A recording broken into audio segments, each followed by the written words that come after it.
Hi and welcome to my channel. We're finally at the final rising sign, Pisces rising.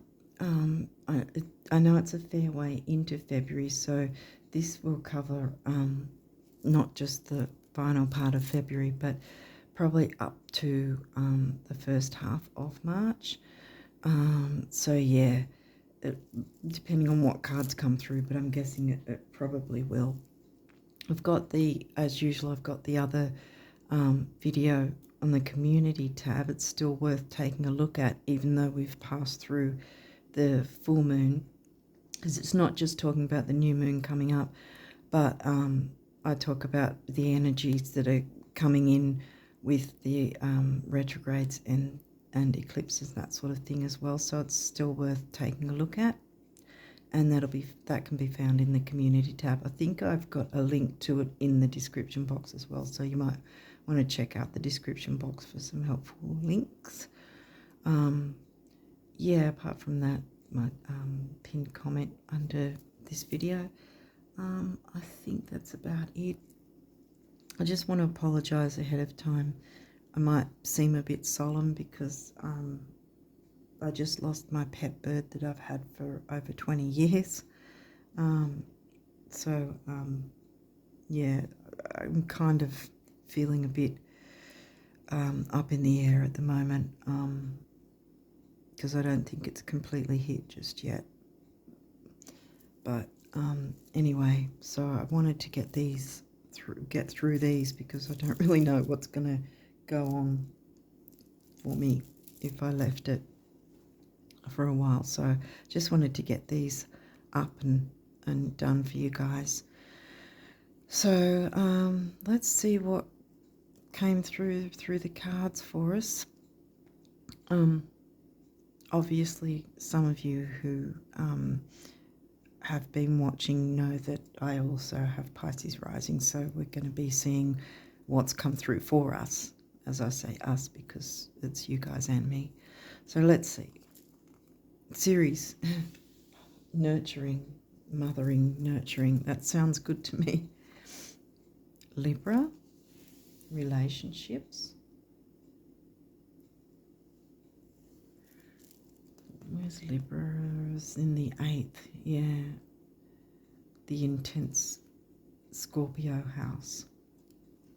The Scorpio themes covered by the sign of Libra. Shared resources with in relationships. Neptune. Well, that's our ruling planet. Neptune's in Pisces, sidereal Pisces at the moment. I know tropical have been jumping up and down saying Neptune moved into Aries. It didn't. It's not going to be moving. He's not going to be moving into Aries till 2040.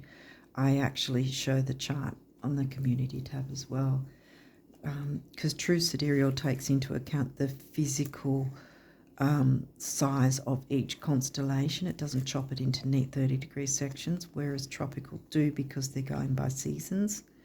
I have a video link in the description box of a tropical astrologer and her take on tropical versus sidereal, which often Vedic astrology uses, and then also versus true sidereal, which, as I said, true sidereal takes into account the actual size of the constellations.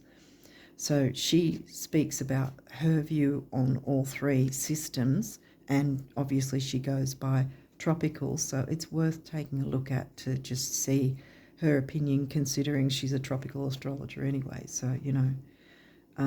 But yeah, so in any case, I show the chart in the community tab as I've put it up as a photo post or picture post, whatever you want to call it, where I've got a picture of the actual time and day that Neptune is in Aries, and it is not this year. It's actually also in March, but in 2040. 4th house, the Cancerian house, which is in Gemini, communicating. with family, nurturance, mothering. Mars. I think Mars is still in his post-shadow. Let's see what else is coming through. Lilith. Oh, she takes no nonsense. She loves empowerment, empowering ourselves and others. Specifically ourselves, really, because it can be a knock-on effect for others as well. But yeah, she doesn't take any crap. She stands up for herself. And she isn't afraid to do her own thing. Okay. Cancer. Again, the nurturing vibes. Cancer's in the 5th, the Leo house. Children, creativity, romance. Oh, solar eclipse. Well, that's good.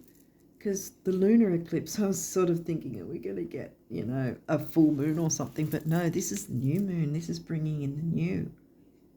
Taking action to bring in empowerment, I want to say.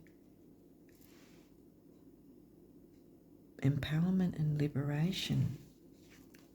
Interesting. Empowerment and liberation. With nurturance. With relationships, family relationships. Okay, let's keep going and see if we can get more of a story. Pisces, that's our rising sign. This energy is wistful, endlessly loving, compassionate and forgiving. It confuses and softens resolve.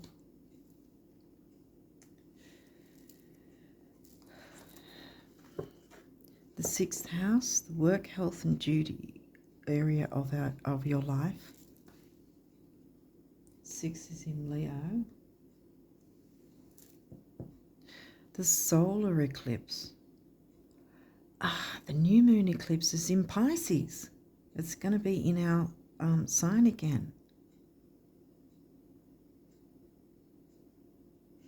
Right, so for anyone who's sidereal Piscean, some tropical Pisceans are still Pisceans anyway, but not all, because some people who perceive that they're Piscean are actually Aquarian, and you can see the difference in how they act, really, like as in, because Aquarians are loud and eclectic and exciting and fun, and whereas Pisces are quiet and reserved and read the room, and they're soft-spoken and they can be very empathic to a fault, because we tend to take on other people's energies, and then we don't know where we begin and where the other person ends, and sort of thing. But Aquarius aren't like that, and so you find that there's Aquarians who think they're Pisces because of the tropical system, not taking into account the size of the constellations. Yeah. Anyway, that's my beef. Getting on the soapbox. I'm not entirely sure where I went on that tangent, but yeah, the new moon eclipse. So bringing in more nurturing. Wow. Yeah. Gemini. The energy is communicative, mischievous, lively, witty, and informative. Stimulating exchange is possible. That's in the 4th, the Cancerian house. Gemini in the 4th. Venus. Venus is retrograding in Pisces, in our sign. The part of you that desires beauty, success, indulgence, and valuables. Again, tropical will be saying Venus is retrograding in Aries, but they'll also say at the near the end of the retrograde, she's going to be moving into Pisces in the tropical system anyway. But True Sidereal is she's in Pisces the whole time. 7th house, well, that's in Virgo. This area of your life is about long-term significant partners, romantic, business or family. Oh, we had Libra, relationship. Maybe some of us are getting a new relationship coming, the other half, so to speak. Long term, bringing in the new in a really big way. Self-empowerment and liberation, taking action. And both of these remind me of Scorpio, you know, the deep, dark Lilith, and Mars is also a co-ruling planet of Scorpio, along with Pluto, of course, but yeah.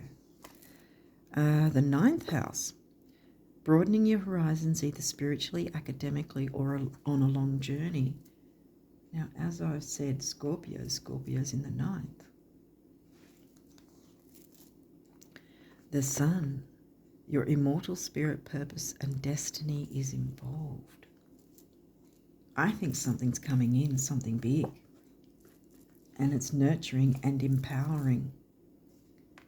Some kind of relationship, either romantically or a strong friendship, partnership of some kind that's really nurturing and, yeah, that you'll want to embrace. Oh, wow, I'm claiming this energy, definitely. Moon feelings, well, yeah. Nurturance, feelings, empowerment, liberation. It's all about feelings and emotions, relationships, feelings and emotions. Neptune, nebulous Neptune in Pisces. So there's a lot of our energies coming through. Going with the flow, easy going, easy flow. Peaceful, harmonious. That's what we like, isn't it? Venus, love. Venus has come through twice. It could be because Venus is the co-ruler of Libra and Taurus. Taurus hasn't come through though. The Sun, by the way, could either be your sun sign or the transiting Sun. Now, as I say that, the transiting Sun is actually in Aquarius, sidereal Aquarius.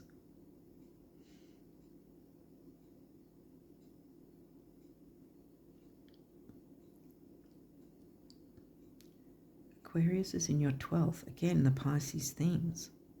There's a lot of Pisces themes. Pisces and Libra, really, are taking... Okay, Pisces, Libra, Cancer, and Gemini are the main ones, I think.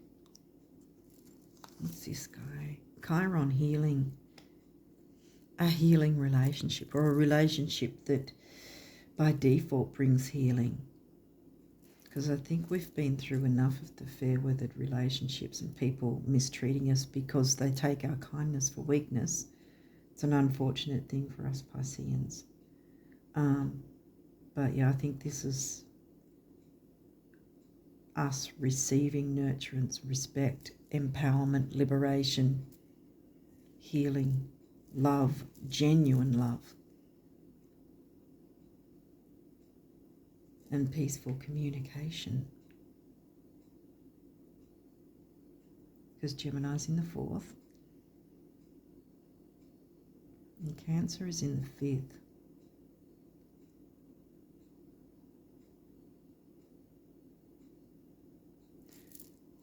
Cancer only came through once. I think I was thinking of Cancer in terms of series. Yeah, right. But yeah, so the main focus really is Pisces themes, Pisces and Neptune. Yeah. But 7th house, Libra, Pisces, and Gemini. Air and water. Ooh, that could have something to do with the signs too, or the signs of the person, whether they're a friend a business partner even, I guess, but we haven't really got 10th house or second house. So I think it's not really about money. I think it's all about emotional empowerment. And I think we need that. Or we deserve it anyway. We need and deserve it, yeah. Liberation and empowerment. So yeah, what were the signs I've got? Well, Cancer's there. Scorpio came out after I talked about that. Scorpio, Cancer, Gemini, Pisces, obviously, a stack of Pisces energy, and Libra. Is that all the signs that we were going with? Fourth is in Gemini. I said Gemini, yeah. Cancer, Gemini, Libra, and lots of Pisces. Scorpio sort of, but not, but it's kind of by default really, so it's more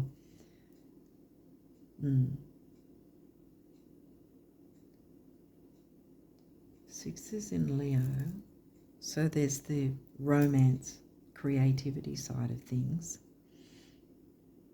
Yeah, I can't help feeling that it might be a new love interest. I claim that.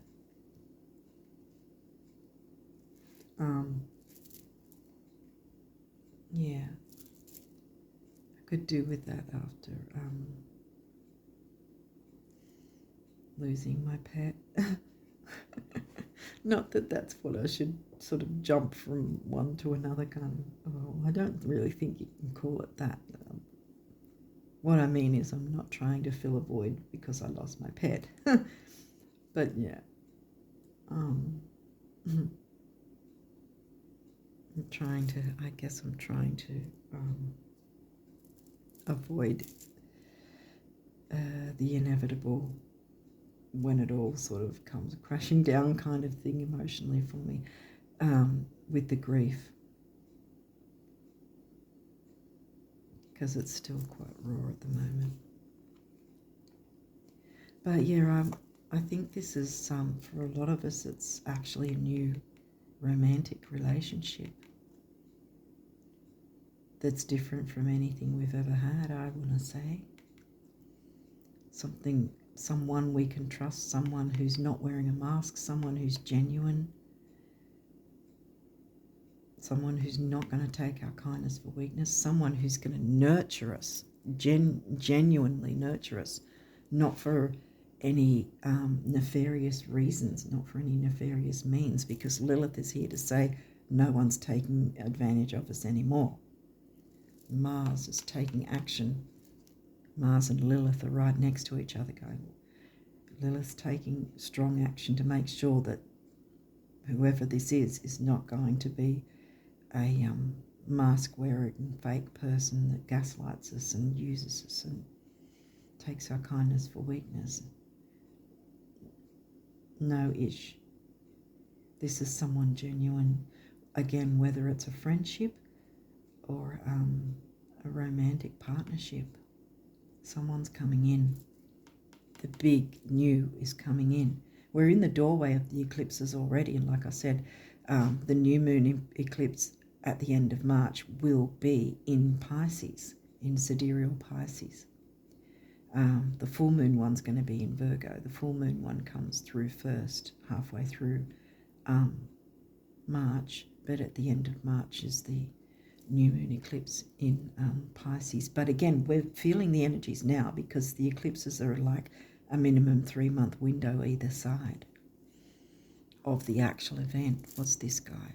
Progression's journey. And it's in reverse.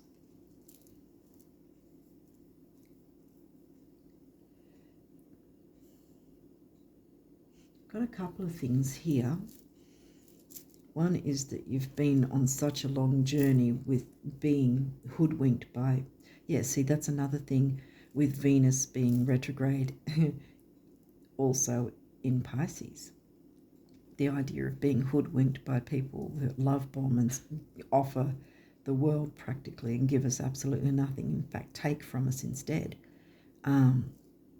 sometimes the journey can be arduous, dealing with all that crap, and can perhaps have us feeling a bit, not resentful, what's the word for it, a bit lackluster when it comes to wanting to open up to relationships again, whether that be romantic or friendships, you know.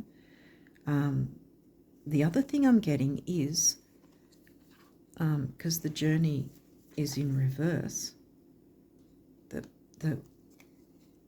we're, how do I put it, we're probably not going to need to take a physical journey ourselves, because this will somehow come to us.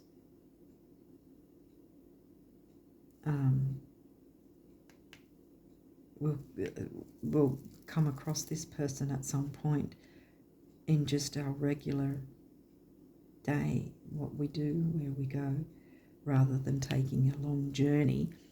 You could also say, again, with the idea that with the new person, it's not going to be an arduous journey. So this is in reverse. It's not going to be just the same old like every other-ish person that's come along. We're not having to take that particular journey round the merry-go-round only to be hurt and abused and battered and bruised, you know, like the wounded warrior, Nine of Wands in tarot. Yeah, I think someone new's coming in, and we're not having to take a journey to go to see them. It's just going to happen naturally wherever they're going to turn up at some point, wherever we are. And we're just going to kind of bump into them. Wow. Yeah, I'm claiming this energy. Okay, you've got a couple of these. What are they about? Adventure. Going on a new adventure. It's funny, the journey card's in reverse, but adventure, a Sagittarius energy. The turquoise healing, going on an emotional adventure. Yeah, because the journey, again, not an arduous journey, probably not a physical journey, because in our day-to-day, somewhere we go, normally, we're going to bump into them.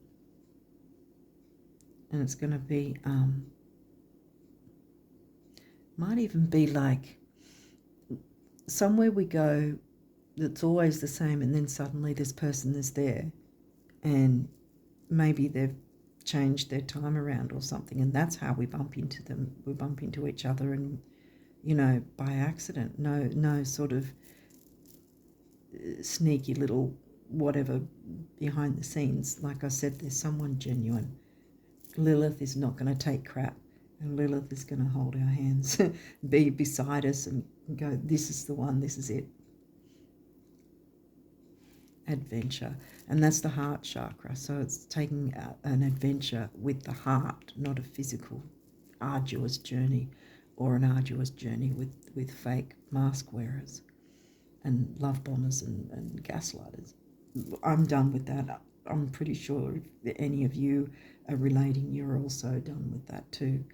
5, the number of freedom and change. And when I see a master number, a double number, then I usually feel that it's more than one person is going to benefit from these energies besides just us, you know, besides ourselves, to partnership. So freedom and change on both sides. And 5 and 5 come to 1, which is emotional vitality and personal power. Here we go with Lilith again. Parenting. Okay. Yeah, this gives me this vibes, the vibes of being on the arduous journey, parenting,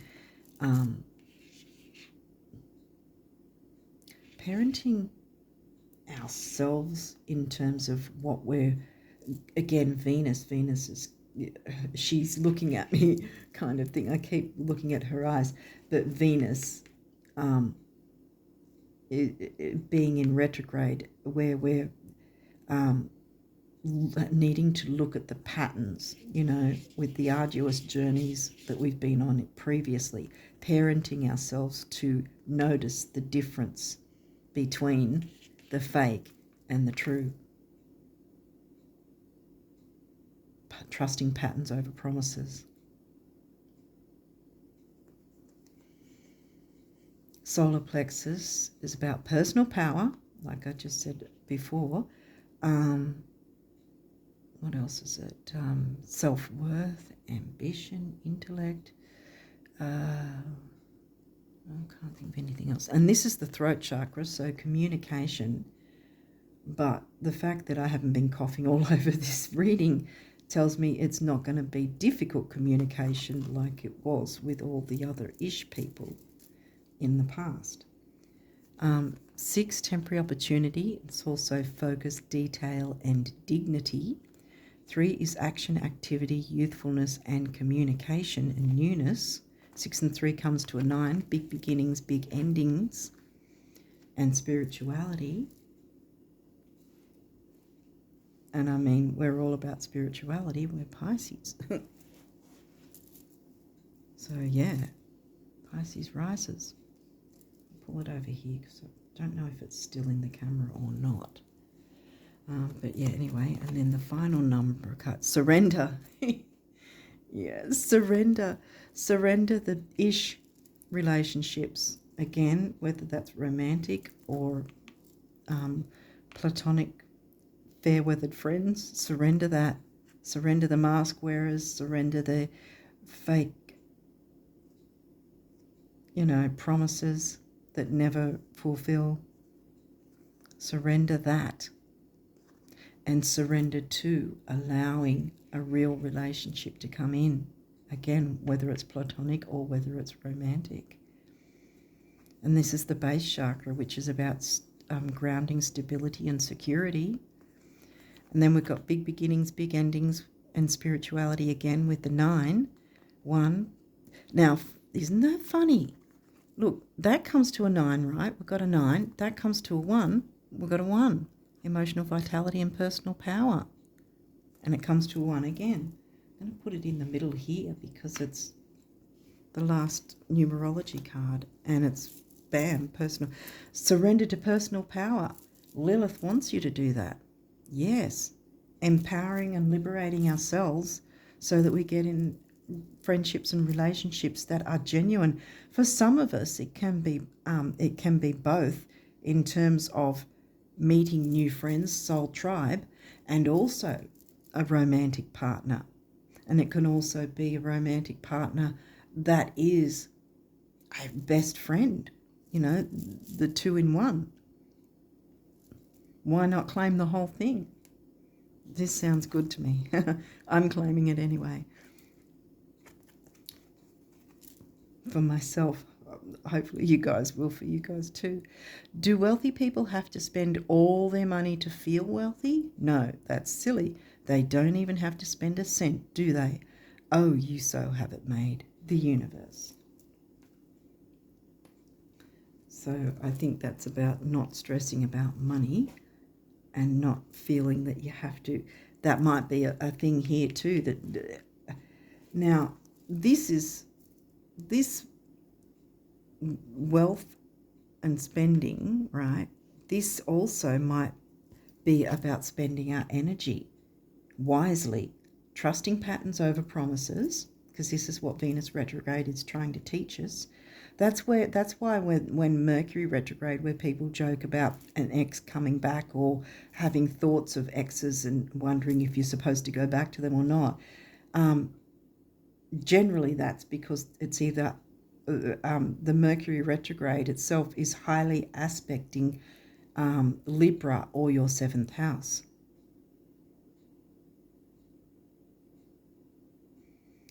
So yeah, and Venus covers Libra and Taurus as well. And it can also be aspecting either Scorpio, highly aspecting Scorpio, or Pisces, because, again, the 8th or the 12th house, because of the manipulation side of things, with the ish people, that they can, and we can be sabotaged by others without even realizing, because we can be hoodwinked by their lies and their falsehood, or we can sabotage ourselves by not looking out for the patterns that are happening. What patterns are we allowing to happen, and breaking those patterns? Because Lilith wants us to break free, have, empowerment, freedom, and liberation, personal power.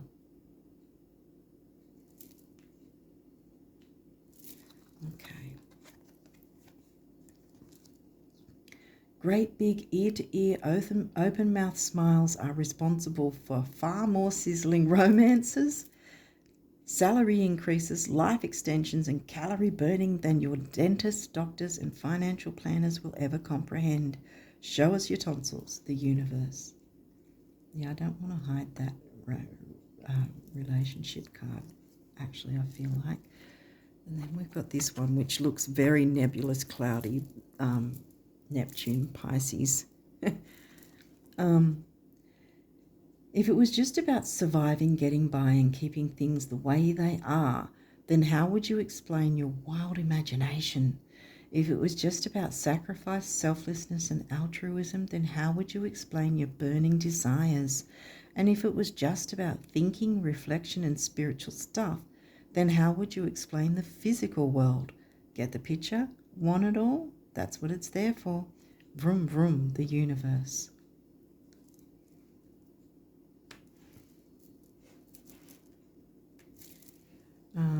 I haven't really got any sort of organisational plan here. Anyway, now we'll get the guardian angel messages. Inspiration. A wave of inspiration and a stream of beautiful ideas are about to enter your aura. It is important that you trust your intuition at this time. Pay attention to unusual thoughts that come to your mind and do not discount your imagination. Many wonderful ideas which have served humanity were initially scoffed at or ridiculed.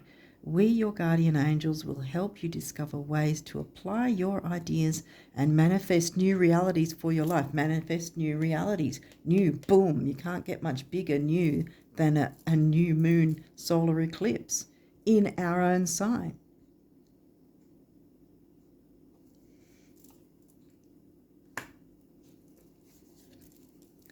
Compassion. Dearest one, be compassionate towards yourself. Ah, yes.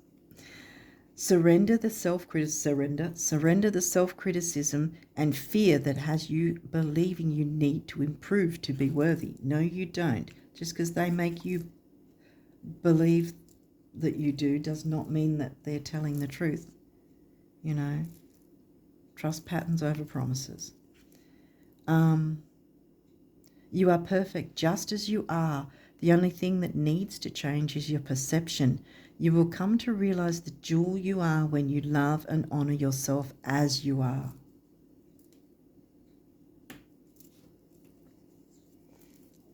Miracle, yes.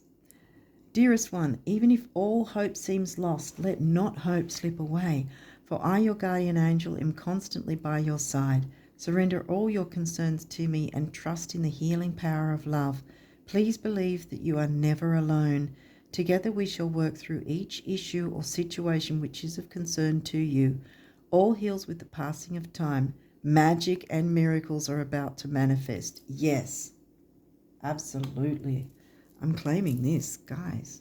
I'm pretty sure you want to claim it too. Why wouldn't you? It's excellent energies. Inner child, yes. Nurture your inner child and begin to express the awesome beauty you hold within you. Chiron, yeah. Did we get Chiron somewhere? Yeah, yes. We live in a world where a formula exists for everything, yet love and creativity have no formula. They do not need to be studied, simply nurtured. Regularly set aside some time to just play. Yes, Venus,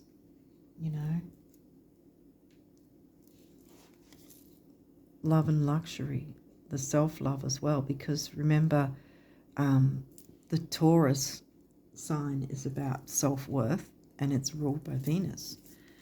Balance, yes. Difference is a necessary part of human evolution, and everything in life is comprised of opposites, which together make life whole. If you light a candle in a room already flooded with light, the light of your candle would be indistinguishable from the light which already exists. Because of darkness, we are able to perceive light. Both are necessary. I'm going to move these across, actually. I think I want to swap it out there because I don't want to put darkness on the new relationship, if that makes sense. That's what I'm doing. I'm doing it that way. Yeah, because of darkness, we can perceive what light looks like and recognize light for what it is because of the darkness and what we've been through in the past and the pain that it caused us and so on and so forth. Because I know whether it's been romantic or simply friendships, I've been hurt by both. You know, it's not pleasant, but it's less pleasant if we keep allowing the same patterns to keep going, you know, keep plodding along and sort of wondering why things aren't working out, you know, or things don't seem to work out, why we keep getting the same sort of people. Well, that's a pattern. And Venus is saying, take a look at those patterns.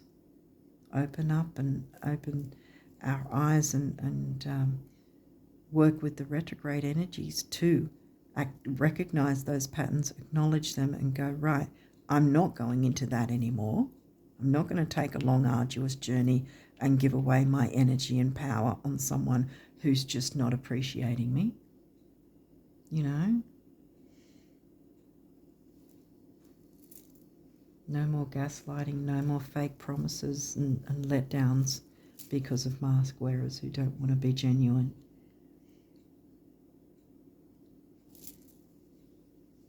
Yeah, I think a big deal relationship is coming through, and again, whether that's platonic or romantic, it'll be different for different people.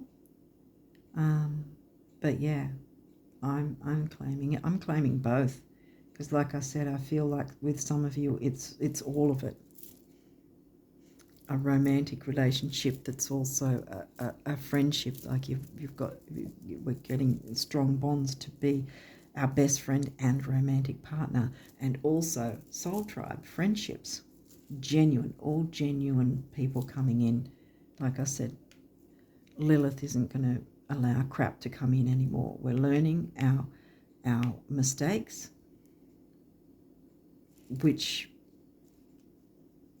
aren't necessarily our mistakes in terms, but not something, what I mean is not something to blame ourselves about, that we got swindled and hoodwinked by, you know,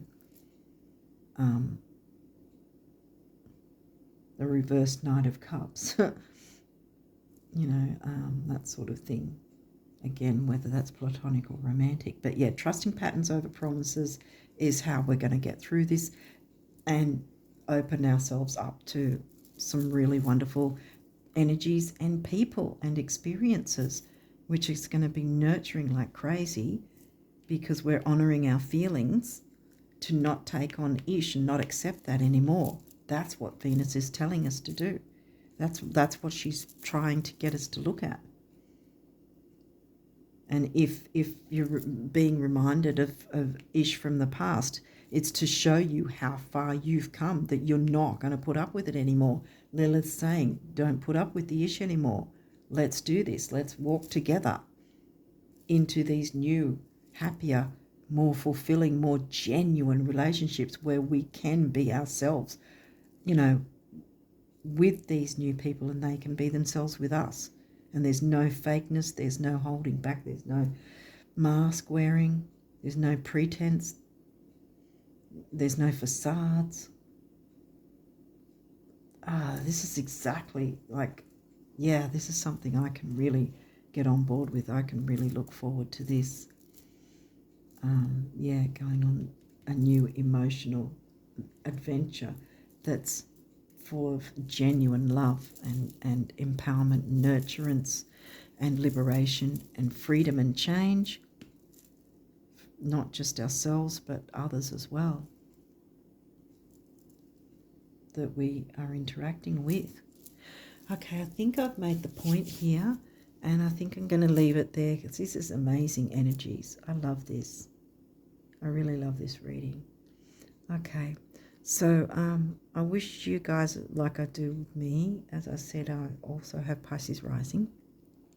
I wish us all the best of luck with these energies for the rest of February and the first half of March at least, and onwards. This card doesn't want to pick up. I think I nicked the corner. Anyway, I wish you, as I do for me, all the best of luck with these beautiful energies and new relationships of all different kinds that are genuine and that are fulfilling and nurturing. So yeah, all the best of luck with that. But yeah, I'm looking forward to it too. I'm going to leave it here, and till next time, bye for now.